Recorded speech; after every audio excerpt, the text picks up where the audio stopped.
Welcome to the Scrum.org Community Podcast, a podcast from the home of Scrum. In this podcast, we feature professional Scrum trainers and other Scrum practitioners sharing their stories and experiences to help learn from the experience of others.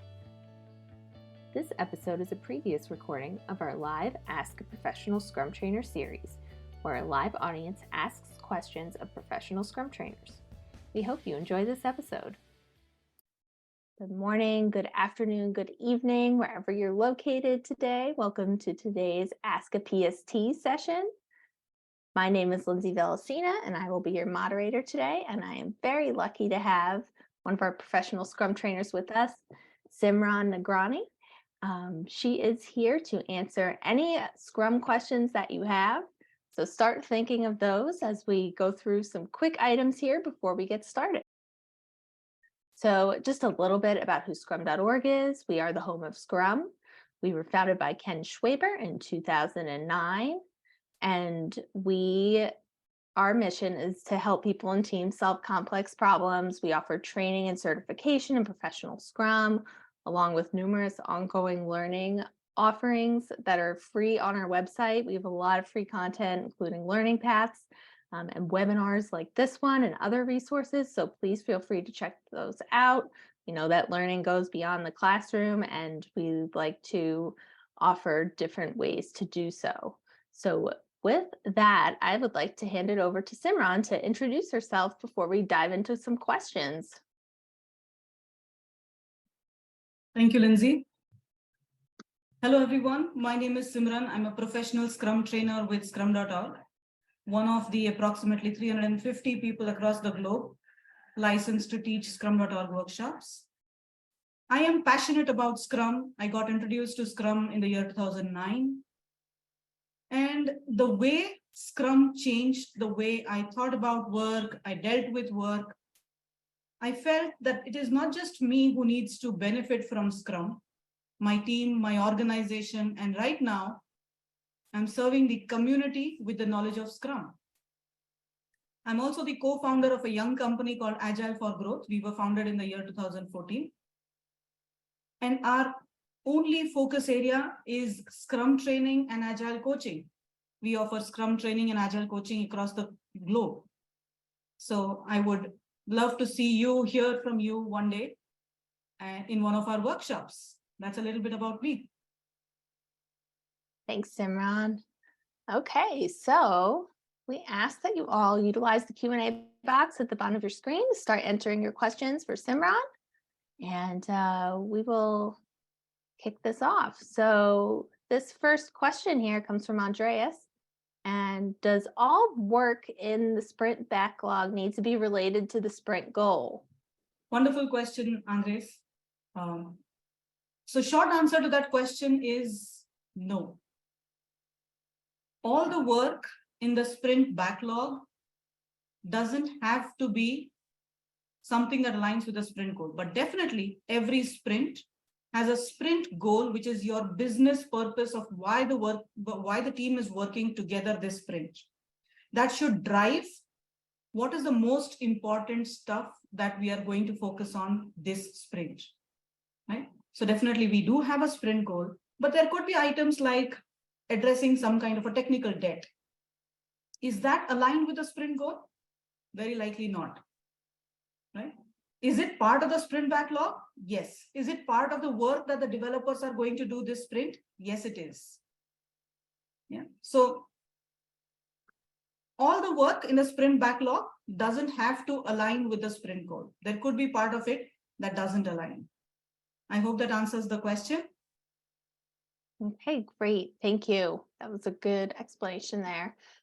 So we have a couple questions have come in around estimation.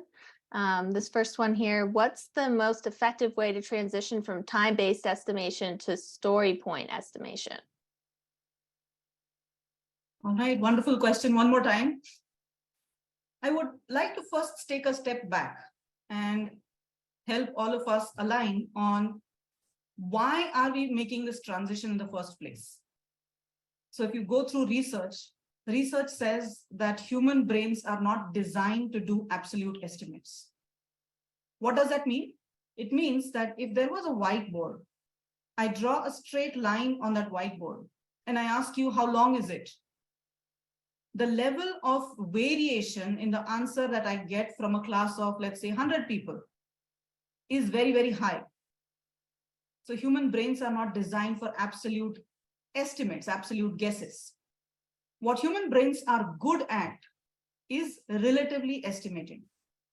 What does that mean? It means that instead of drawing a straight line, if I were to draw a rectangle, and I ask you, how long is one line with respect to the other? The level of variation that I get from a class of 100 would be lesser than the previous. And that's why a whole lot of teams that use Scrum use relative estimation techniques, right? That's the reason why we use relative estimates. Now, coming back to your question, the most common of these relative estimation techniques that are used are story points, where we use a Fibonacci series to assign a number against each product backlog item. And this number is assigned based on the complexity of the work, based on how difficult this work is, what is the integration that is required, based on the amount of effort that will be required in order to get this item done. And these estimates are offered by the developers. It is not the Scrum Master, not the product owner, not anyone else, because they are the ones who are going to work on this item. Yeah. The developers come up with a single number against each product backlog item. I also want to emphasize the fact that any kind of estimation is a complementary practice. It is not part of core Scrum. So if you open up the Scrum guide, you look for this term, you will not find it. It is something that a lot of teams do very, very commonly, but is not part of core Scrum. I hope that answers that question on estimation. Great, thank you. And there was another question that was super similar to that came in from Nicole. Nicole, if that did not answer your question, please let us know if you want to dive deeper on that. But it was very, very similar question.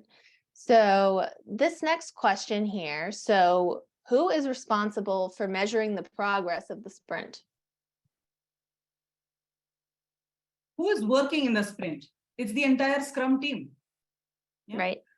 However, it is the developers who are primarily working from the sprint backlog. So if your question is, who is monitoring the progress, who's making sure that things are moving, it is the developers. Who needs to know what is the progress? It is the entire Scrum team, sometimes even beyond. Because one of the purposes of creating the sprint backlog is to create that level of transparency on what is the progress we have been able to make. Creating transparency is the accountability of the developers. If they need help, sure, they can reach out to the Scrum Master and ask the Scrum Master, how can we create transparency about our progress? There are different ways of doing it. The Scrum Master may introduce a technique or two. Yeah, very true. Thank you. This question from Marco here. During an agile transition, what do you do when the PO and the development team show skepticism in working in agile? Thank you for that question, Marco. And this is not uncommon at all. I'd like to share with you that you are in a situation that a lot of teams, a lot of organizations are. Why? Because change most of the times is not comfortable. When you're transitioning from what you have been doing so far to something new, very likely there will be people that will start becoming uncomfortable. Right? What you got to do as Scrum Masters or Scrum practitioners, Agile practitioners, is help everyone understand what is in it for them. Why are we doing this change? How is it going to benefit the team, the organization, the developers who are working, the product owner? What kind of control does Scrum offer to the product owner? What kind of control does Scrum offer to the developers? What kind of decision making is now in the hands of the developers? So I think that's where the education of Scrum needs to begin. I hope that answers the question. That makes a lot of sense. Thank you.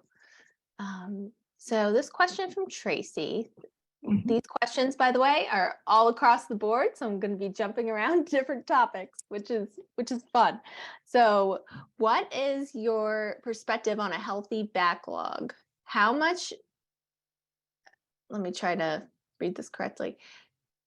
How far ahead should a team be that is on a 4-week sprint cadence? So how far ahead should a team be if the team is on a 4-week sprint cadence? Awesome question again. My answer to that question is going to begin with, it depends. It depends on how huge is your product, how many teams are working off of that product backlog, so to say. What does the product roadmap look like? Are there any specific dates that the product owner has in mind to make some value available to the end customers? Typically, if you have a product backlog refinement that is going on every sprint, and your team is so the developers and the product owner are having discussions about what is likely to come up in the next sprint 2 or 3, my recommendation is don't go beyond 3 sprints of having these discussions in the product backlog refinement session, because things can change, they may evolve. Some of the things that are there in the product backlog may not be required by the time we reach there. So we don't want to go for heavy upfront planning. We want to plan as time goes, and that's why we only look ahead for a sprint, 2 or 3 at the most. Hope that answers the question. Great, thank you. Right, so this question from Daniel. So I'm going to try to interpret this the best that I can. And if you need to add any clarifications, Daniel, I suggest that you drop that in the chat. So I work with a team that is predominantly research and development. The team spikes, does prototypes, and then develops. The spike generally dictates where the work goes next. Is it possible for R&D teams to work with Scrum, as obtaining a velocity for predictability to get to end dates is very difficult? Thank you, Daniel. Thank you for that question. In fact, I would say that Scrum is really relevant in your context as well. If you notice, Scrum as a framework is designed to address complex problems. And anywhere where there is a team of people who is working together in order to address a complex problem, that's where Scrum is very relevant, very applicable. R&D is one such place. Before we talk about spike or prototypes, let me help you understand that we are using Sprint as one of the frameworks under the Agile umbrella. And why? So the end purpose is for us to use this framework so that we can become more agile, more nimble, more flexible, more adaptable. And we are able to gather feedback. And if this feedback gives us some information which results into us changing direction, Scrum helps us do that as well with an ever-changing, ever-evolving product backlog. Now, coming to your question, I read the team spike, do prototypes, and then develop, which means you're really doing an experiment, just like a sprint. You would do an experiment, you validate that experiment, and then based on the feedback that you receive in that experiment, you're adapting your path. Yeah, something that Scrum is designed to do. Daniel, I hope that answers the question. Thank you, Simran. That's great. And if you have any follow-ups, Daniel, please let us know. So I just got a question in from the chat that someone who had just joined had asked. So for anyone who just joined, we are collecting questions in the Q&A box. So if you have a question for Simran, please enter them into the Q&A.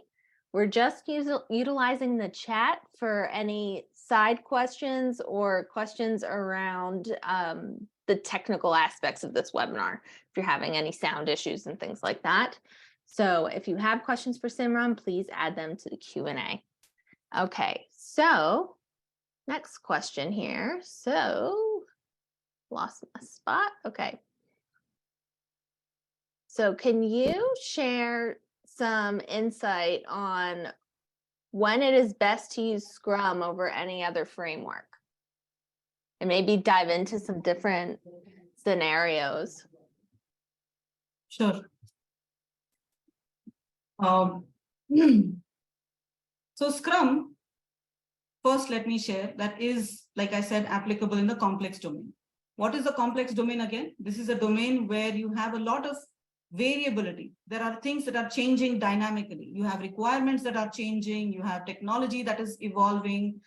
The people that are working together in this team need to start acquiring newer and newer skills all the time in order to continue to stay relevant, in order to continue to work on the product that is flowing in through the product backlog. In such places, Scrum is very, very relevant in the complex domain. Now, there are other domains as well. And what are those domains? There is simple, there is complicated, and there is chaotic domain. So in all 4 domains. Simple domain would be, let's say we are trying to manufacture 500 pens. Can we nail down the requirements? Absolutely. Can we nail down the technology? Is it going to change by the time we manufacture those 500 pens? No, it's not going to change. Is the people who are going to work on this product, are they pretty interchangeable? Do they need highly specialized skills? No, they don't. So this is a simple domain problem. This Scrum may not be as helpful because there is very limited variability. The second domain we talk about is a complicated domain where there is repetition. For example, work that includes, let's say, the work of a mechanic. Right? The work of a mechanic, this mechanic is trying to fix 500 cars. There might be a little bit of variability, unknownness, but there is a whole lot that is already known and is same across the cars. Yeah. And that's why this is a complicated domain problem. This is where best practices work. We learn from what has happened in the past, and we apply the same solution for our future problems as well. That's a complicated domain. Now, there is a third domain I mentioned. This is the chaotic domain, where the requirements are completely uncertain, the technology is uncertain. Also, the skills that are required are ever evolving at the drop of a hat. What could be an example? All of us have lived that. Beginning of the year 2020, all of us were in the chaotic domain. With the pandemic, when it hit, we did not know what this problem is all about. We did not know what is going to help us solve this problem. And the people who were helping us navigate through this problem, the doctors and the nurses, even they, to a certain extent, were not skilled enough to address this high level of unknownness. That right there is the chaotic domain, where almost nothing is known. We try to bring down the variables, and then we try to address the problem. So we were constantly trying to bring that problem down from the chaotic domain to the complex domain. And how is that? We had lockdowns, people stayed home. There was emphasis on sanitization, sanitize your hands, take your vaccines. All of these are ways of trying to bring the level of complexity, the unknownness of this problem from the chaotic domain to the complex domain and address it there. So Scrum, here is what I'm saying. Scrum works best in the complex domain where there is a lot that is unknown, but yes, there are a few knowns as well. Right? So it's not that absolutely everything is unknown. Also, here is what I'm saying. Can we apply Scrum in the complicated and the chaotic domain? Yes, we can. However, the benefit of Scrum is the maximum in the complex domain. I hope that answers the question. Awesome. Thank you. All right. So, question about metrics. So, in your opinion, what are the most valuable metrics for a team? Okay. Just like Scrum is not prescriptive, none of the metrics can be prescribed. Right. However, here is a way of thinking about metrics. Right? You want to think about metrics that help you understand, is your product working for the customers? Is your product giving them the value they were looking for? One of those categories, so I'm referring to the evidence-based management, which is a set of guidelines, a set of rules of thumb, I would say, that Scrum.org came up with. And I'm sure Lindsay will be able to share more about evidence-based management through a link, the evidence-based management guide. So the evidence-based management guide talks about 4 separate key value areas. It talks about current value. What is the value you are delivering to the end customer with your product today? Some examples for current value could be, what is your net promoter score? What is the customer satisfaction index? What is your employee satisfaction index? What is the current value with your team and your product? The second key value area talks about unrealized value. So there might be things that would be in either your product roadmap, in your product backlog, that you think you will add to your product. What value does this offer to your end customers? That's unrealized value. There is a third area, and this is time to market. How quickly can you respond to the changes that are happening in the market? Let's say your competitor comes up with a feature in a product, which is a breakthrough feature. How quickly can you respond to this change? And all of your customers are moving out from using your product to using the other product. Yeah. How quickly can you adapt to this change? Time to market. The fourth area we talk about is innovation rate. Is your organization, is your team coming up with ideas that have the potential to disrupt the market? That's the innovation rate. So those are 4 broad categories. What metric would work in your context is very, very contextual to your team, to your organization, to the kind of product that you are trying to build. But this will give you a guideline on what is the direction you should start thinking toward. One recommendation is you need to understand what is the difference between output and outcome. Your metrics should be designed to help you measure what is the outcome, what is the value that is being delivered, and not focus toward output. I hope that answers the question. Great, thank you. And I did drop a link to a bunch of EBM resources in the chat as well. So this question here, this kind of ties to some of what you were just talking about, Simran. So can an agile project be on fixed scope, cost, and schedule? If schedule is impacted due to resource or scope is not planned correctly, what would be the best approach to handle that? Okay. Thank you for that question. So here is how Scrum deals with this situation. First is we need to understand that Scrum is actually designed to make sure that we are able to adapt to the changes that are happening in the market, with the competitors, with the technology, with the requirements. And with that foundation, that question of having a fixed scope kind of an initiative itself becomes irrelevant, right? Cost and schedule, sure, we're working in sprints. A sprint is a fixed time box. We know how many people are there on the team. So we can also have a forecast of the amount of dollars that we are spending each sprint. So can we have a fixed time fixed budget, variable scope? Sure. Yeah. So that's the kind of mindset, or that's the kind of thinking we want to bring in. Right? And this goes back to the foundation of Scrum, of why Scrum came into existence. Lindsay? Great. Hope that answers the question. Yes, Yeah. that's great. Thank you. Okay, so this question here. So what are some techniques that can be introduced to build transparency within the team?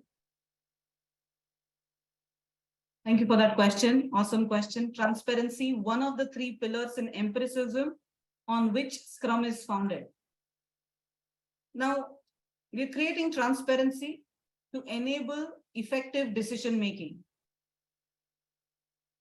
Transparency can be created in multiple ways. But before that, let's understand what in Scrum is helping us create this transparency. It's the artifacts. The product backlog, sprint backlog, and increment, the 3 artifacts put together is helping us create this transparency. Product backlog creates transparency about all the work that's not done yet. Sprint backlog creates transparency about what is being done this sprint. And the increment creates transparency about what is already done. So Scrum as a framework has given you these tools in order to create that 100% transparency. Now, some teams like to use certain electronic tools in order to create this transparency. Is that okay? Sure. Other teams who are sitting physically together would like to create something like a Scrum board, where you have the Scrum board at the place where the team is sitting. And that's where you're creating transparency about the product backlog, about the sprint backlog, who is on the team, what's our definition of done, what were some of the retrospective improvement items that we came up with. If a Scrum board is working for your team, keep doing it. If there is some other electronic tool that works for your team, you can do that as well. There are a lot of tools that are available these days, especially post-COVID, that help you create this transparency. There is Trello, there is Jira, there is Rally, version 1, n number of tools that you can use. As Scrum Masters, we are focusing on making sure that we are using these tools to enable this transparency and not become kind of subordinates to these tools. And we focus our time only on making sure that this tool is satisfied with the inputs I give it. Yeah. So that's a little bit about those tools. Awesome, thank you. So there are some questions that I was able to group together, and they are around the accountability of the Scrum Master. So I'm going to dive into those now. We're going to do a few little Scrum Master section here. So what are some tools and techniques for managing conflict among team members? And if there aren't any, how can a Scrum Master help resolve team conflicts? Do you have any stories to share there? Absolutely, yeah. Thank you for that question. So first and foremost, let me share that not all conflict is bad. If there are 2 developers and those developers are not agreeing on one approach of how we want to address a problem, and they are coming up with their own ideas, they are bringing in their own perspective, their fresh perspective. And then by the end of this discussion, this disagreement, this brainstorming, they come up with, they identify the best approach to solve that problem. Is that conflict good conflict? Absolutely. So you can consider this as level 1 conflict. Yeah. Let's take an example. Let's say you're a Scrum Master and there is a situation in your team. One of the team members is not attending the daily Scrum. As a Scrum Master, there is another developer from the same team who reaches out to you and says, hey, Scrum Master, XYZ is not attending the daily Scrum. you ask a few probing questions. Since when has this been happening? So the other person says, let's say a day or two. As a Scrum Master, the first question you ask them now is, what have you tried?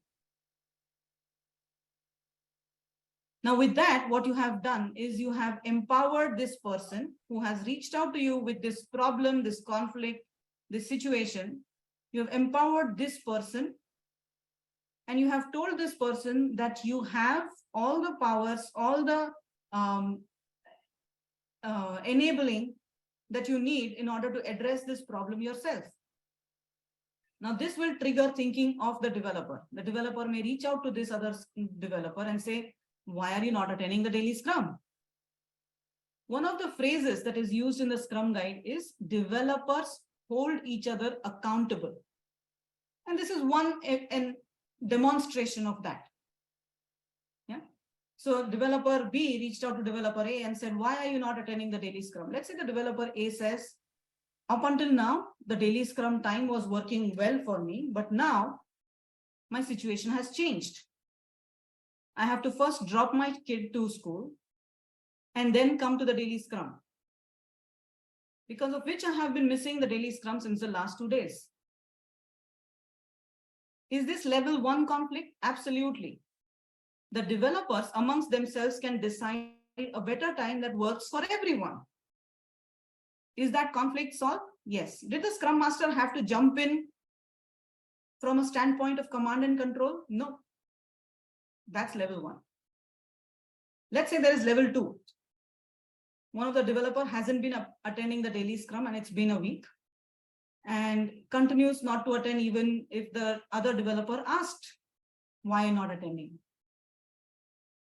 Now, when you do a little bit of probing, you realize that this developer who's not attending the daily Scrum probably doesn't understand what's the significance of this event. Why is the daily Scrum important? Or what is the team losing out on by him not attending the daily Scrum? In that case, your job as a Scrum Master is to educate this other person about the importance of the daily Scrum and why he or she should be a part of the daily Scrum every day. Now, let's say this is beyond level 2. And this person says, I'll not attend the daily Scrum at all. Now, it's not about education. It's not about between the developers. Now, the focus of the Scrum Master is, this is kind of impacting the team behavior. Other people start thinking of, okay, well, if he can skip a daily Scrum, why can't I? And it is impacting the entire team. And in situations like these, the Scrum Master might have to deal with this person one-on-one. Yeah.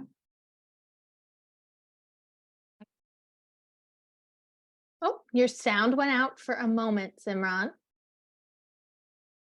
Okay. So was the last part audible, Lindsay? The last part was audible. I think you were just saying thank you for that question. But Yes. Okay. Sounds good. Sorry about that, folks. Okay, so another Scrum Master focused question. I am transitioning from a people management role into a Scrum Master role. What is the best advice you can give me as a new Scrum Master? Awesome. First of all, it's awesome to see people start getting excited about Scrum, which is great. So welcome to start participating as a Scrum Master. So let's think about this. Let's say up until now, we have been playing a certain game. We start playing a new game. What is the first thing you do? You first start educating yourself about this new game. What are the rules of this game? How do we play this game? And then you start understanding why these rules exist. Before you want to introduce Scrum to your teams, to your organization, you yourself should have a thorough understanding of what the Scrum framework is, what are its rules, and why are those rules in place. Once you've done that, the fun fact about Scrum is you can start implementing it even as a person for yourself. You don't have to start it only at work. You can start experimenting with some of the elements of Scrum. see how it is how it is helping you as a person, and then maybe start applying it with your teams as well. And look at all of the implementation that you do, everything that you do as a Scrum Master, as an experiment. And what is a good thing about an experiment? An experiment either will succeed or it will give you learning. So you're looking at all of your tries as a Scrum Master as experiments. I hope that answers the question. Great, thank you. So this is an interesting question. So what is your opinion on having a product owner and a Scrum Master be the same person? Right. Again, great question. This is also something that is very, very contextual. A lot of startups actually start like that, where some of the people in that organization are taking care of dual accountabilities. Is that a great idea? No, it is not. However, could it be done in the beginning? Sure. Over a period of time, this startup may start hiring people. You split the accountabilities into separate people, because understand the way Scrum is designed, each of these three accountabilities have a healthy tension between them. So there is a healthy tension between the product owner and the developers. There is a healthy tension between the product owner and the Scrum Master. And then there is, of course, healthy tension between the Scrum Master and the developers as well. You need all the three accountabilities. Could it be a stopgap? Sure. That answers the question. Awesome, thank you. So this question from Kingsley, what are the best metrics to measure the agile maturity of a Scrum team as a Scrum Master? All right. There are a lot of agile maturity models that are available outside of Scrum. I don't have links to those handy right now, but I'm happy to share those with you maybe after the webinar. Give me a day or two, and surely we can work on that. We can share those resources with you. Okay, great. So what are some tips to use to help the team understand the daily Scrum as more of a collaboration and less of a daily check-in? Mm-hmm. So collaboration versus a daily status update.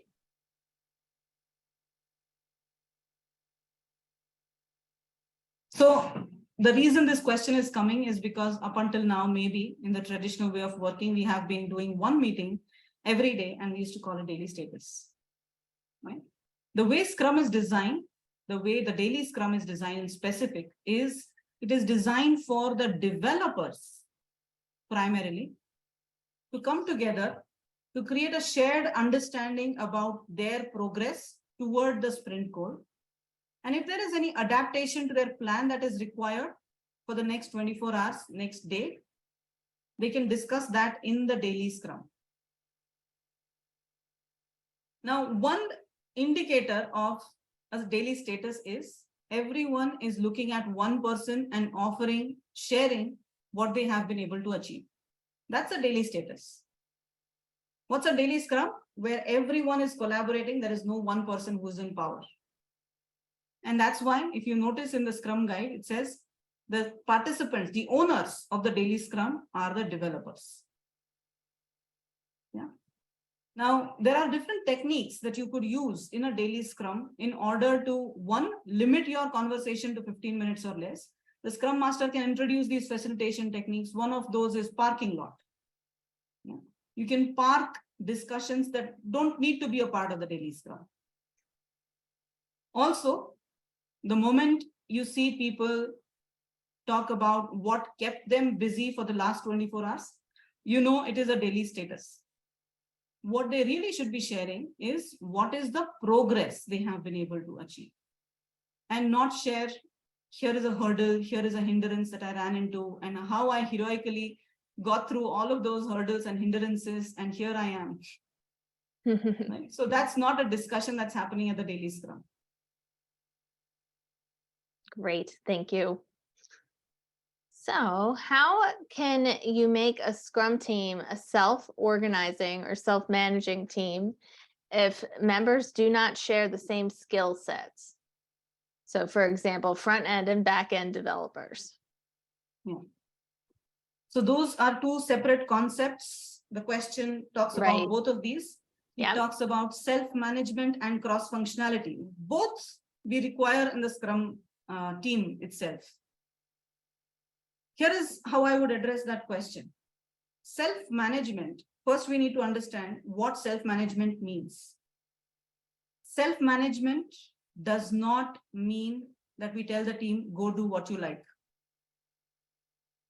Self-management helps us give boundaries, borders, enabling constraints that will help the team identify what is their focus area, what are they trying to achieve this sprint, what are the things. So for example, the sprint goal, the sprint duration itself, the different accountabilities are all enabling constraints.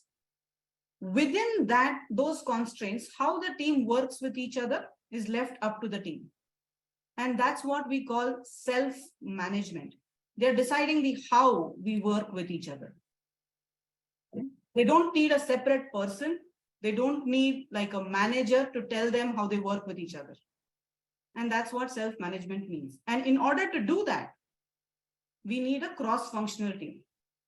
A team which has all the skills to pick work from the product backlog and bring it to a state where it is useful for the end customer. That's the cross-functionality. That's the definition of cross-functionality. Now, people with different skills come together so that they are able to do this translation. They are able to self-manage their work. I hope that answers the question.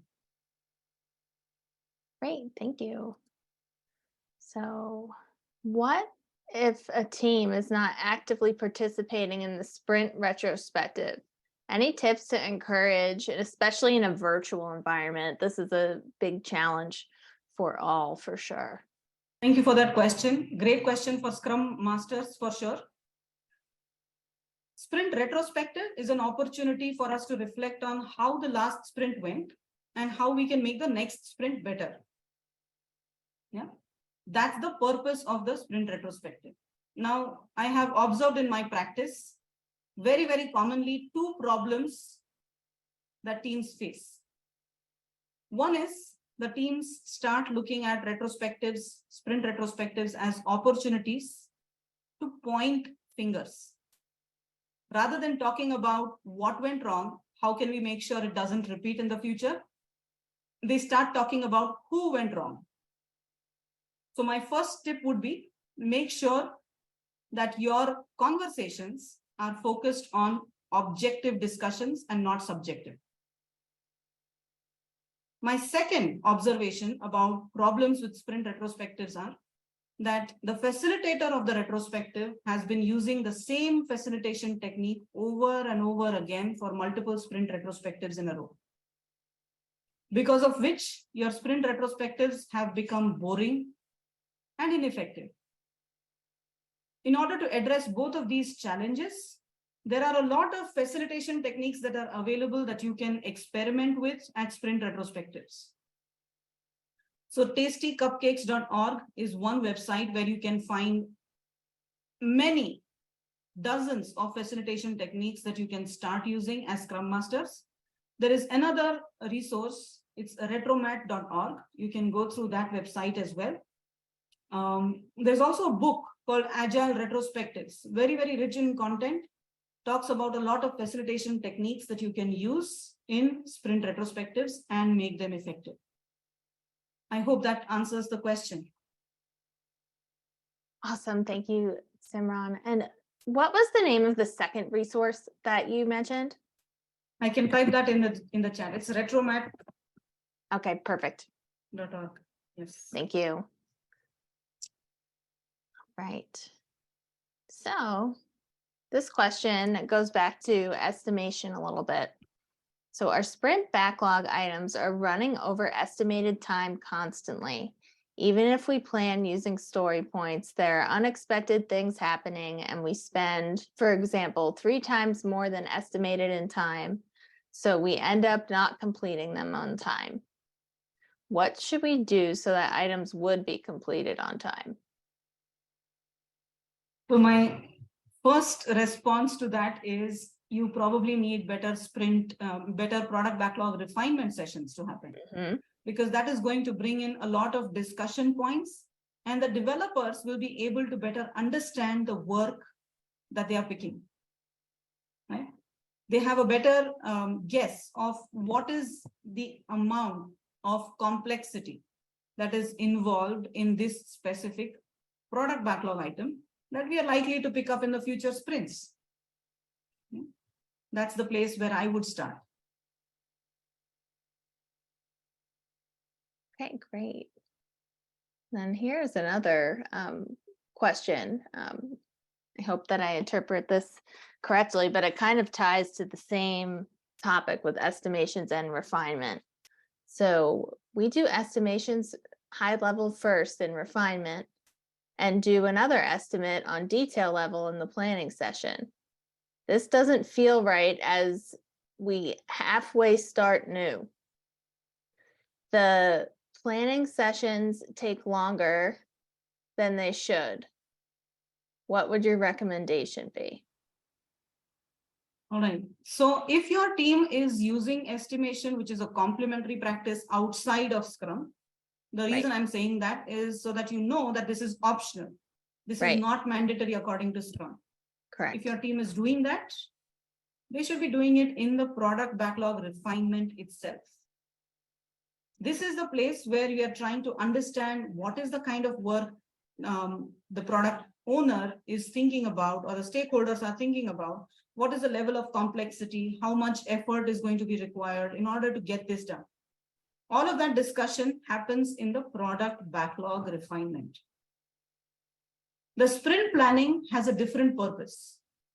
The purpose of the sprint planning is for the developers to start pulling in work from the top of the product backlog, break it down, create a sprint backlog, discuss with the product owner what is our sprint goal, come up with a sprint goal, present the sprint backlog back to the product owner, and identify ways of how you're going to work together as developers throughout the sprint.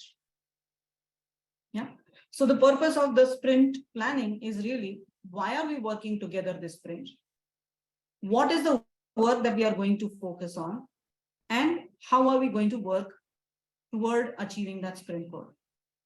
Yeah. The discussion is not about understanding the work that's coming in. Also, I would like to emphasize one more fact, that estimates, sizing is something that the developers offer. Whether it is t-shirt sizing or it is planning poker that you're using, it is the developers who come up with these numbers. No one else is going to tell the developer what is the size of this product backlog item. If that's happening in your context, you might want to also stop that from happening. Awesome, thank you. Right.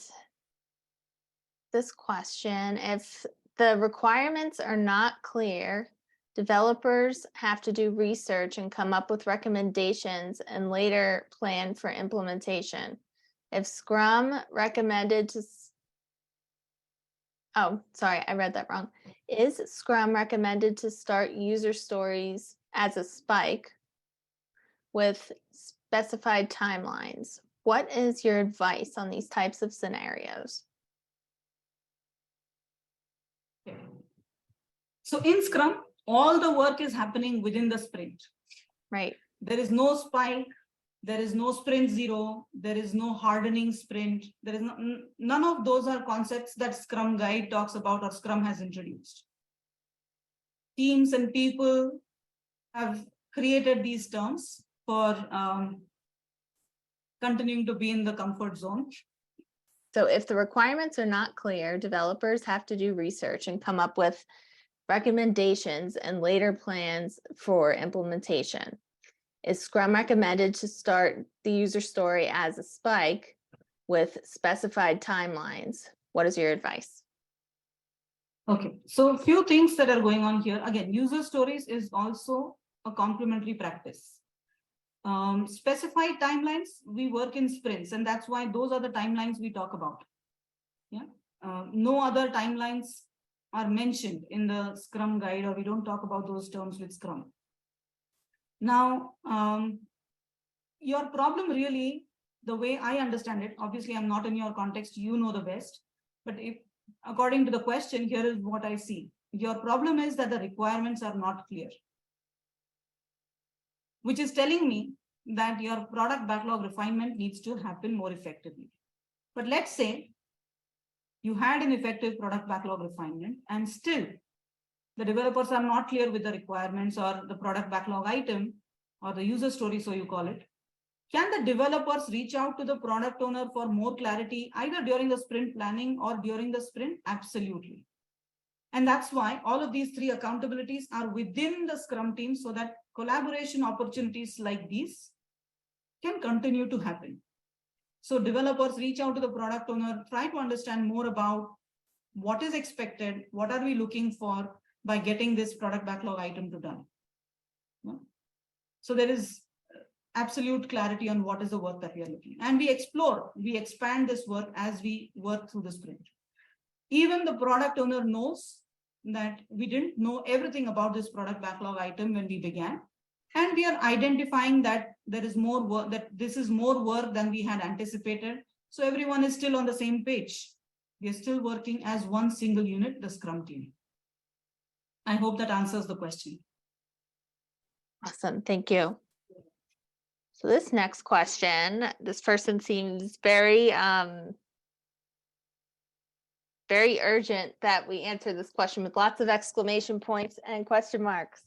So generally, it's not recommended to change sprint duration. Can you please give some scenarios when we can change the sprint duration? Multiple exclamation points and question marks. Yeah, very excited, which is great. Yeah. Okay, so your question regarding the sprint duration. Yeah. Yes, correct. In Scrum, we adjust the amount of work that the team picks up based on the sprint length. And this is done at the sprint planning. It's not the other way around. We do not adjust the sprint length based on the amount of work we pick. And the reason for that is we want to create a rhythmic pattern with that sprint. And we want to learn from what happened in the previous sprints. Okay. Let's say we began with 2-week sprints. So we have a 2-week sprint, another 2-week sprint, another 2-week sprint. And let's say in the first 2-week sprint, the developers picked up 5 items. By the end of the sprint, they were only able to finish 3. Our next sprint is again 2-week sprint. Now they have data to look at.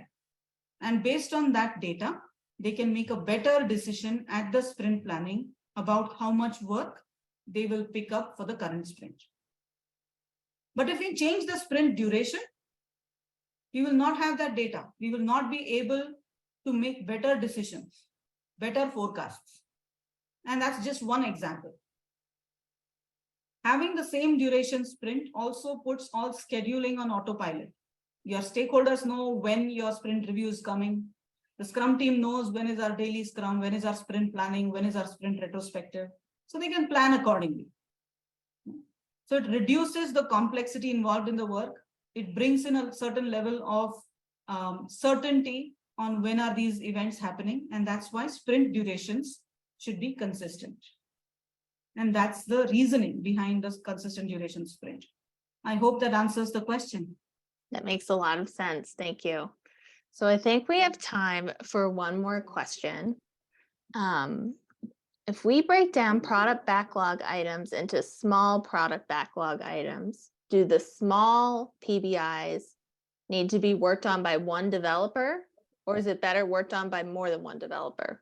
I know it's kind of contextual, but maybe you could share some scenarios where you've seen teams work through this. Sure.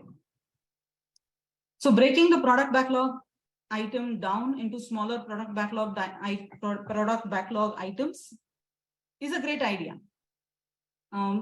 What we recommend in Scrum is that at all times, the developers are focusing on the highest value items. Now, in some teams, it might be that, let's say there's a team of 7 people. 7 people are focusing on the top 2 items from the product backlog that they pulled into the sprint backlog. They bring it to done, and then they pull in the next 2 product backlog items, which is a great idea. And the reason I'm saying this is because this is a better idea than 7 people working on 7 separate items. And by the end of the sprint, we're not done with any of those, right? You're not working in stages. We are trying to move away from that. We are trying to focus on the maximum value items. Bring them to a state where it is done, and then pull in the next. I hope that helps. However, like Lindsay said, this is very, very contextual as well. So we will need to understand more from your situation on what's the best approach. Okay. Thank you. All right. So we are coming up on our time. Thank you so much, Simran. Before I jump into some closing items, what are the best ways for our audience to get in touch with you and stay on top of what Simran's doing? Okay, I see someone asked for my LinkedIn profile. So here it is. Feel free to connect with me. There's Chetan who's asking for a LinkedIn. Okay, you link. sent it to hosts and panelists. Let me copy that and drop that in for everyone. There we go. Okay. There is Simran's LinkedIn for everybody. And go ahead. Yeah, that's the best way to reach me. So we have lots of other free resources on our website, as I mentioned earlier. So please check out the learning paths on the Scrum.org website. We're also adding lots of new learning series to our website as well in our recently updated resource center. So please feel free to check that out on the Scrum.org website. And please stay in touch with us on social media. And we run Ask a PST sessions monthly. This month, we're running a few in some different languages, but we tend to run them on a monthly basis. So keep an eye on the Scrum.org community podcast for that. And thank you so much, Simran, for spending your time today answering our audience's questions. For a question that just came in from the audience, yes, there is a recorded session, and there were a number of questions that were not answered as well. So those questions will be shared with Simran after the session. There were a lot of questions that came in. We just didn't have time for all of them. So we will figure out a way to get those addressed post-session. So thank you, everyone, for your time today. And we hope to see you soon. Thank you, Simran. It was a pleasure to answer your questions. I look forward to connect with you.